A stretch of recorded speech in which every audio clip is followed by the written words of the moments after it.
Today's guest is Raven Scott, who is the author of Empath and The Narcissist Healing Guide for People Pleasers. And this was inspired by her survival of narcissist abuse. She's also a human design analyst and the show host of the Raven Scott Show on Narc Abuse TV YouTube channel. Her mission is to bring relatable connections in human design systems and inspiration to your spiritual journey, whether you're healing from a narcissist in your life, childhood trauma, suicidal thoughts, or finding your spark and purpose during a difficult life transition. So, Raven, thank you very much for being on the show. How are you doing today? Good. Thank you. Thanks for having me. You're very welcome. And I would love to dive deeper into your story because I think it mimics, not to say like people that have been on the show, but that sentiment of like your mess becomes your message, right? Like you went through this whole ordeal and you came out of it on the other side, more seasoned, more wise than you were going into it. And now it's like, I want to share that with people. So that when I was reading your bio, like that's kind of what stood out for me. So I'd love to know in your own words, like how that all came about. What is it that you do now? Just fill us in on the context for that. Yeah, it all came about when I was in the relationship. This is how it began long time ago in my 20s. And it was when I left that, finally when I woke up and I realized that this was not a healthy place for me. I had attempted to leave 7 times, and finally on my 8th one, I really made a commitment to sign a lease. I said, because I figured if I signed a lease, then I couldn't go back. I couldn't get what they call hoovered, which I had no idea what that term was back when I was actually being hoovered back. And so I was like, okay, I'm going to sign a lease. This is going to be it. And it just came from a place of when I woke up, I realized my biggest question was, what just happened? Like, how did this happen? I thought I was with the love of my life, my first love.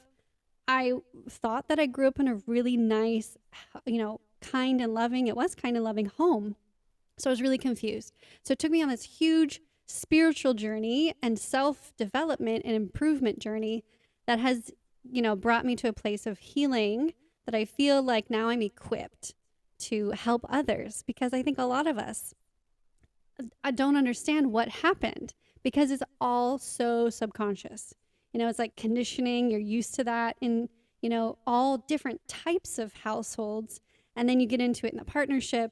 And so it just became such a passion for me. I was doing, I have my bachelor's in interior design, which I love to make things pretty, but my heart felt like I needed something more fulfilling to do in my life. And then it came the question, like, what's my legacy? And then when I found out I was pregnant with my first daughter, I was like, I really am committed to hunker down and like not to have this pattern not continue, like for this never to happen. I don't want this to happen to my daughter. And I remember like I still believed in God. Like I think of the divine as a bigger, but I was like, okay, God, like if I am having a daughter, this is, I have some work to do. Like I'm committed. Versus if I had a boy, I just don't think that I would have. I'd be like, whatever. Everything's good. So that journey all led to this cathartic process of healing. Writing my book, I wrote it 3 different times because I first wrote it out of anger. Like there's different processes of healing. So I wrote out of anger, I wrote it out of confusion, and then I finally wrote it out of like a place where I can give people the tools that I have. And so that's kind of the journey of how that even evolved, and then started talking about it on social media. I actually got really bad backlash from my ex, so then I had to figure out a different legal way to be able to share. It didn't deter me. It deterred me for about a year, but I was like, I just felt such a drive to share and help people because I'm not the only one, and it seems like everyone I talk to has at least one narcissist in their life that either they had an encounter and it was really odd, or they were with short time, or they've been with for a very long time. And so I just see it as such a part of my life's work to, to help others and hopefully to prevent for the future, generations. Almost like this emotional intelligence is becoming a big key word. And I think it's important for, the teens nowadays, the babies who are being born, to really like develop emotionally and have those tools so less people can be affected and manipulated by narcissists. So it's like my main drive and how it's evolved. That's such a beautiful story because it like goes just beyond your experience, and it's like, okay, I want the generations after me to not have to endure this. And yeah, definitely one aspect of it, and I mean, obviously you can comment on this as well, but it's like one aspect of it is empowering the to be victims, or the victims that are there, but it's also the more you do that early on, the less likely that the narcissism is going to develop in the next generations, right? Like it's kind of like that ripple effect of healing Well, both. So yeah, love for you to yes. comment on that. One comment is narcissism is created through essentially like the low vibration of like a low emotional intelligence. I don't know how to call it, like unemotional intelligence or unintelligence. And it's all created because of a lack of intimacy. You know, the adults for them weren't available, or they became like the lover partner kind of in a weird, like enmeshed way for the parent because the parent didn't have the emotional intelligence to be able to handle life on their own. And so if all of that can be eradicated, not fully, I'm not oblivious to that. There'll always be some element. But yeah, if the emotional intelligence can evolve, then number one, less narcissists will be in the world. And number two, we'll all be able to kind of like have more empathy for each other. 100%. And I firmly believe that that's such a key part in healing the world as a whole. So I'm in full support of that mission. So in that case, I mean, I'd love for you to dive into like, what is it that's going on in your business right now? Because clearly you teaching this to others and you coaching others through this is not like, I have theoretical knowledge that I can share. I have very personal experience going through this, learning about it in that meta way where it's like I have to observe myself while going through the emotions. So I understand all of the interplay of everything. So, clearly the experience and the wisdom is there. So what's going on in your business right now that kind of brings you here today? Yeah, it's almost like this feels like charity to me. So I have a really hard time asking for the money, like sharing my offerings. I'm still working through like how to do that with integrity. I really would love to just be able to speak about it. Like I have this show on YouTube and my own show, and just generate enough people that want to listen. So then I just get paid by YouTube and I feel like I don't have to sell anything. But that has always been a block for me. Is like, yes, I know I've struggled with self-worth issues. That's why I ended up in an abusive relationship. So it's like that element of asking or offering, like, this is what I have to offer. And then if someone says, oh, like, that sounds really great, but I don't have enough money. And hey, how about you just do it for free? I've always said yes. I've never kind of like put a boundary up and said, actually, this is my value. This is, it takes my time. So this is the price. You know what I mean? So that's kind of where I always get stuck for this to be sustainable. Got it. So you're very self-aware in that, like, you see the patterns, right? Like, this feels like a charity because I'm treating it like a charity. I understand I'm not putting up boundaries and I'm just doing it for free because people need me to do it for free. So what do you think then is the gap between your awareness of the patterns and the issues and you executing on them? Yeah, I think it's the brain and the heart connection. And in the action, like in my head, I'll be set. I'll be like, this is the price. I got it. Like if someone wants it and they want a human design reading or whatever, coaching session, this is the price.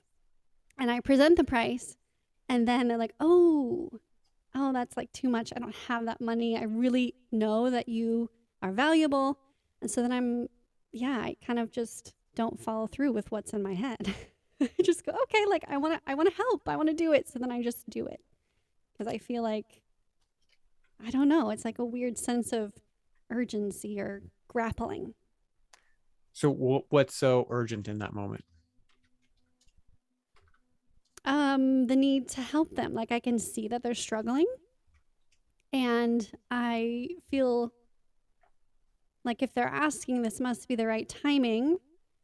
And if I can help them, even if I kind of justify not charging, like by getting something in return, like maybe obviously a testimonial or some type of thing that I can put up on my show, like a sample reading. And I justify it that way. I'm like, well, I'm getting something out of it, but it's not paying my operational bills in a sense, you know? Yep. So I don't know. It's probably a bit of my ego. Like, if I don't help them, then they won't get any help, which is totally false. But my ego kicks in. And I've recognized that in myself. Okay.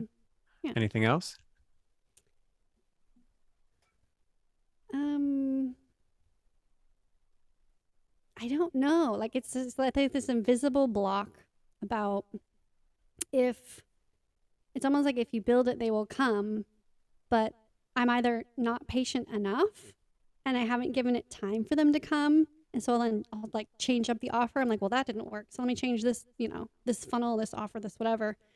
And then there's still crickets. So I feel like, oh, maybe this isn't like meant for me to make money with again. Like, and I'm trying to justify, like, maybe this is just for me to do as like a charitable cause in the world. And I make money some other way. Like, and I start to kind of backpedal myself and self-doubt myself.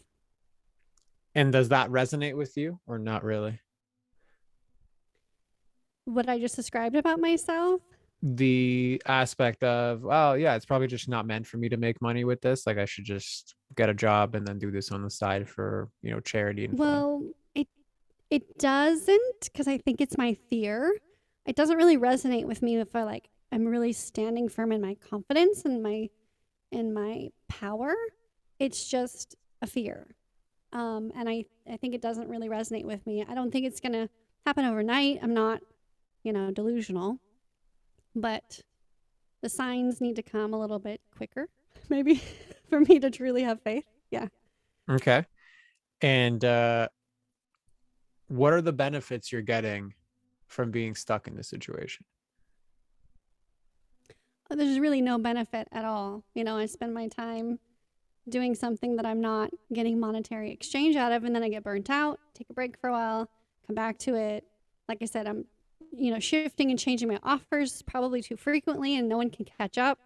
I just had someone who I've been a friend with and went live with her on Instagram. She's like, oh, talk about narcissists? I'm like, oh my gosh, am I not being consistent? Like, I've been talking about narcissists for forever. Like, I wrote a book.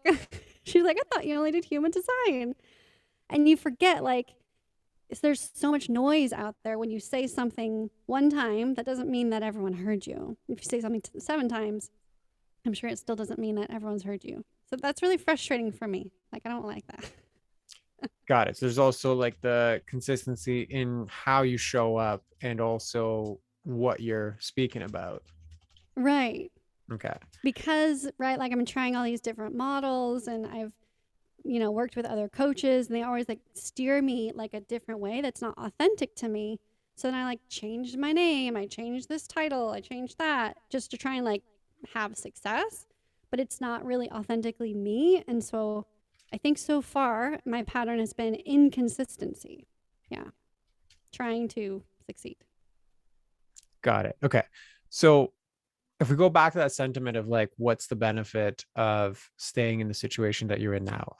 100%, I understand that the consequences of staying where you are, you don't want. Like, I want to be paid. I want to be fulfilled. I want to help people. I'm not really doing that right now. So 100%, that all absolutely makes sense. If, however, you dive into like the things that you are saying and the things that are showing up, right? So, for example, this urgency that I feel that I need to help people. If I don't help them, then they won't get any help, right? I want to help people. That's what I'm here for. So I'll just justify and I'll just do it, etc. If you had to imagine that there was a benefit to those behaviors, what do you think it might be?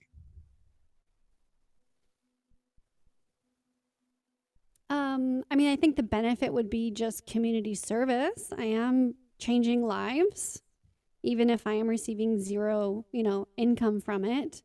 I do get a lot of feedback. It's funny, the other day my husband's like, why are you always talking like to the world when you're not making any money? Like, what is your motivation? I'm like, my motivation is I do get feedback. Like, people really appreciate what I say. They say, like, I've read their chart, and it's been life affirming and life changing, and like that's what gives me hope. That's what gives me the drive. People, have received a book, my book, as a gift, and they're like, I can't thank you enough for, everything you've written and all the tools in your book. Like, I'm so grateful for you. So that's the motivating factor, the benefit from my work, even if I'm not making anything right now. So that's the benefit to the other people. That's the benefit to the receivers of your True. stuff. What's Right. the benefit to you? The benefit to me is it feels good to help other pull out from their suffering, because I know how much that sucks. Like, and how much that is, you know, very frustrating or depressing. So would it be accurate to say that you get significance out of being the person that can pull them out of the suffering? Oh yeah, well, and my ego for sure 100% is like, yeah, I did that. I'm here for, like, I actually like have a meaning here on this earth. Yeah. Okay. And how far back does that pattern go? All the way to my childhood. I've always been in some spiritual leadership role. I used to lead worship at my school, used to be the chaplain. I've always like led Bible studies and all sorts of stuff as a kid. Okay. And diving even deeper into the nuance of that. So being in a leadership position where you're leading, Bible study and spiritual things, there's definitely a level of significance there as well, right? Because you're appointed to that position, I'm assuming, by the adults in your life. There's some level of prestige and significance just within the community. What about the aspect of getting people out of suffering and being the person that can move them, hold space through that? Is there or was there any significance with that? And how I experienced it on the receiving end. Yeah, like when you Yeah. were younger, what was that a pattern or not? Yeah, I liked it. Sometimes as a child it was a burden. Also, like, I would feel like the weight of the world was on my shoulders because I would be put into these adult roles as a kid. But I did always really enjoy, like, I was socially awkward for some odd reason. I don't know why, but I just felt like I didn't quite belong. So when I was in those adult roles, I felt like I belonged. Like, I felt like I had a role versus being the awkward kid that sat in the corner. you know, Even though I had friends, I still always felt like out of the circle, even though I was in the circle, if that Got makes it. any sense. So there was significance from the work that you were doing and the approval that you were getting it. There was meaning that you got from it. You can correct me if I'm wrong, but assuming there's probably on some level, there's like praise from adults being like, wow, you can shoulder so much. You're more mature for your age. Yeah. Yeah, a lot of praise. Yeah, and the getting the approval from my parents, because I write in my book about my what happened with my sister and there being such a shameful experience. I was not gonna shame my parents. That was the last thing I was gonna do. So yeah, getting the praise. Yeah, them being proud of me. Yeah. Got it. So if you replaced everything you just said about your childhood, so instead of saying, adults or parents or family or community, and you replace that with prospects or people on social media in the context of your business, do you think there's any similarity there? Yeah, I think so. Yeah, that I guess the people are reaching out and saying, I really helped you, or way to go, like, keep it up, whatever their comments are. Those are very similar to the praise from my childhood, and that's affirming and it feels good. Yeah. And anything else? Um, Not that I can think of. I'm sure there Okay. should be, but I can't think of. Well, I mean, we're gonna find out. To be honest, I'm just poking holes, and we'll see what happens. Okay. Um, the pattern as well, right? Like if you look at the pattern overall, you as a child or as a young person, you're shouldering more responsibility than you need to, right? Part of that is a misattunement or a denial of your needs, your wants, your expressions and desires of the world, right? You mentioned self-worth issues before. Where is the worth of somebody trying to discover themselves when their sole level of significance and meaning comes from their ability to help other people, right? So not only is my significance coming from that space, but so is my worth, because when I'm just by myself doing my own thing without being in this way, then I feel awkward, then I am shy, then, I'm not the person that I can be when I am in this spotlight of helping, right? And you Mm-hmm. juxtapose that to your business, everything that you're aware of and that you say you do, it's to replay that exact same scenario. I won't set boundaries because as a child, I didn't have the opportunity to set those boundaries. But as an adult, I do, but it's a scary thing to set those boundaries.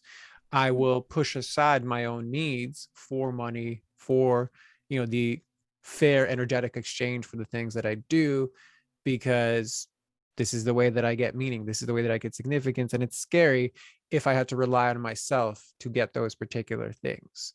So to me, from the outside looking in, like your business is a replay of that developmental stage that you never truly got to harness, really just circled around self-worth. Because if the self-worth was one where you got your significance from you, and then the help that you give is a expression of that inherent significance, and the self-worth that comes from like owning how much value you provide, like I'm allowing myself to provide the value and I believe in it, it's like everything that's happening in your business was exactly what was happening within your childhood. So how does all of that resonate with you? Wow.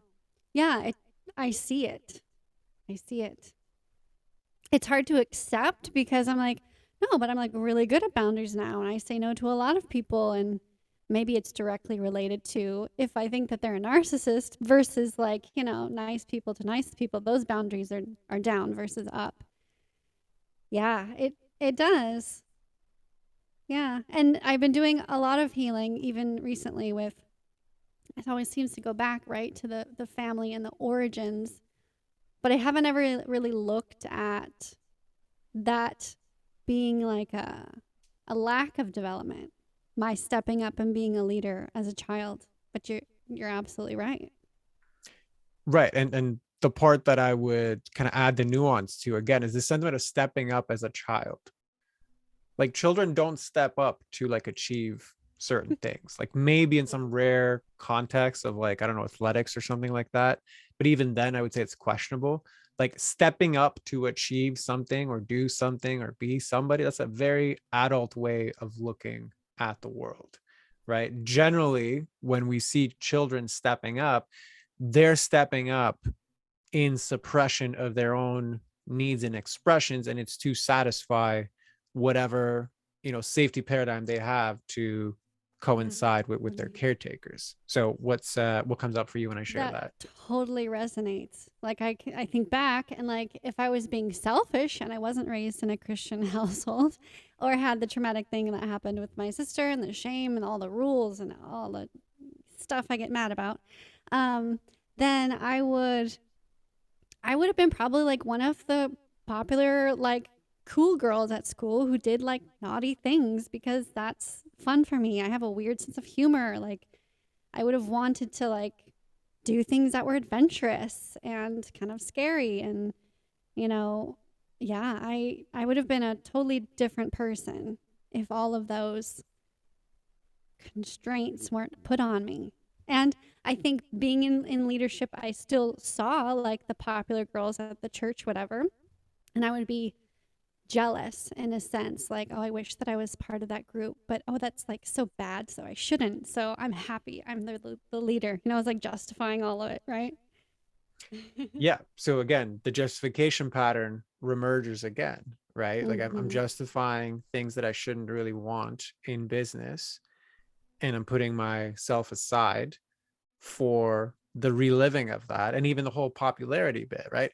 If I truly expressed myself, I would have been the popular person. I would have been somebody who's just out there, authentic, and like liked for me. What's happening right now in your business, right? I'm getting a showering of people coming to me, praising me, internally, it's like I'm trying to fill the hole in my soul with this praise. Meanwhile, the whole time I'm showing up in probably inauthentic, hidden ways where people are confused. Do I do narcissism like work, or however you want to call it, or do I do human design? Do like, what do I show? You know what I mean? Like, your authentic power in stepping in as who you are is muddled, and what you prioritize is, again, that whole childhood bit of like, no, I want to go and I want to be the popular one because, this is how I've learned to do it, and if I can do it through significance, here we are repeating that pattern. So what comes That's up for you true. then? So I still struggle with pleasing my parents today, even though I say I don't care. And, I've shared with them my book and my new name and all that stuff. And they don't really care either because they don't watch or support any of it. But I still want their approval, but it's so delusional, like beyond like crazy rainbow delusional, because they are in the mindset that what I'm talking about, yes, can be helpful, but how I talk about it, if I bring any of my childhood or them up, like they're really hurt. So I think that's probably the reason why they don't watch it too. They don't want to hear anything that's going to make them really upset or hurt, to hurt our relationship. And so I have like that screen still, like, oh, well, just in case they listen to my podcast or just in case they see this. And I still hesitate to talk about it authentically because I don't want to mud slam them, but it's authentic. Like when I have conversations with my husband, he's like, wow, man, you're harsh. I'm like, I'm sorry, but this is how I truly feel. But I don't authentically, truly feel that to the public because I don't want to hurt them. Yeah, and I agree with you that that's an interesting dichotomy where it's that fine line between, okay, there are other people in this story, and there's a part of me that wants to respect the other people in this story, but then there's also a part of me that just wants to share my story authentically, right? And I think, kind of like on the objective side, like, yeah, you're going to find where that balance lies, right? Because you can tell a story from your own perspective, and I felt this, and this is my interpretation of events, and this is how I perceived what went down, while minimizing obviously the impact on the other to whatever degree you can.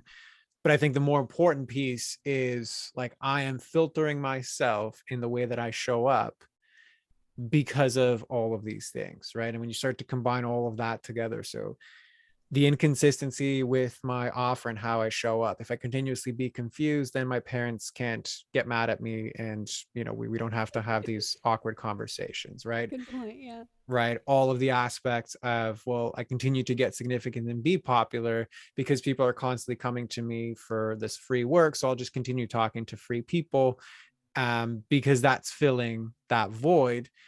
And then the whole time, really, you're operating out of a place of lack, because you can't undo like a vacuum. You fill a vacuum with something, right? But you're trying to fill this vacuum with like the wrong sized or the wrong shaped peg, right? It's like a round vacuum hole, but you're trying to fill it with a square peg the whole time. Like, let me try one more square peg. Let me try one more. Let me try one more. So really, like, the healing work that's in front of you right now, that's emerging through the vehicle of your business, is really completing the cycle of ownership of self. Like that's kind of what comes up for me. So how does all of that Mm. reflect to you? That's really powerful. Yeah, I love all of that. It's so true. And it's funny you say the square peg in the round hole. That's always been something I've recognized. And of course, my husband's pointed out more than one time, like, stop forcing it. Stop forcing the wrong shape. Like, this is just not meant to be. Like, just move on. Let's, cut our losses and do something else. And I'm a lot of times like a pit bull on a bone. Yeah. Yeah. And that's fun. That's a beautiful strength that you gained from all of this experience, right? Because we always talk about these things like what's wrong. There are strengths that can come from all of this, and you're experiencing some of them. It's the distortions of those strengths that are really causing the consequences that you don't want in your life. And it's your ceiling right now is the result of all of those. So really, like, the path forward is healing those aspects, working on all of those aspects that we identified with today, and obviously going deeper into them. And there's various different ways to do that. But that's kind of from the outside looking in, that's the place to look. So again, how does all of that land for you? Mhm. Yeah, I mean, I want like a whole like list and a guide. Like, okay, just give me the bullet points. I'm ready to do it. But I know that it's more esoteric than that. Yeah. Yeah, I wanna clear it, but I see it. I see that. Yeah, and I had someone else, a friend, comment like I wasn't really like being as powerful as I could in my speaking. Like I was being very like surfacey. And I was like, really? I am? I don't think so. But hearing this and kind of processing all that, yeah, because I'm putting it through a filter still. So I don't get in trouble or I don't shame the family or whatever. And at the same time, like you said, it's a dichotomy. I know I'm supposed to break the patterns in my family. I'm supposed to be the one that's the black sheep, even though it's not fun to be the black sheep. Yeah. Correct. And the irony, well, it's not even ironic. It makes sense, right?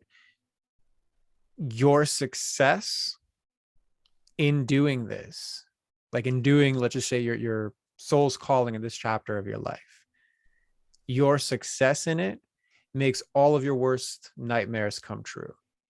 It So will true. be like your family will react how they're going to react. You will have to make a stance with regards to what you are. You will have to set the boundaries and ask for what you want. You will have to start hearing a whole lot of no's and then just dropping them instead of just working for free to get what it is that you want. You will have to get the thing you desire the most, which is self-worth. You can only get that through yourself, but that's like the thing we want the most, the thing we fear the most. So it's like, to heal it, you actually have to succeed, which is, it was a very interesting position to be in. But all Yeah. of your fears are directly related to who you have to become to actually succeed in this. Mm-hmm. Yep, you're right. Yep, and I'm So staring down the barrel of multiple guns. Yes, you're right. correct, yeah. And this is less like one person, it's like an army that's in It front of you. is. So It is. But and I know that I can do it because I know what my charts all look like and they're very powerful. And I just it's yeah, it hasn't quite clicked. Like why am I so powerful? I don't know. I guess because I have to face these things in well, order I, to I would heal. actually say, and this is obviously true for all of us, you're powerful enough to create your own prison. Hmm. And that's essentially what you're doing here. Because it's not like I pointed out some things, like your awareness of the patterns, so there's nothing to do there. Like you're extremely self-aware.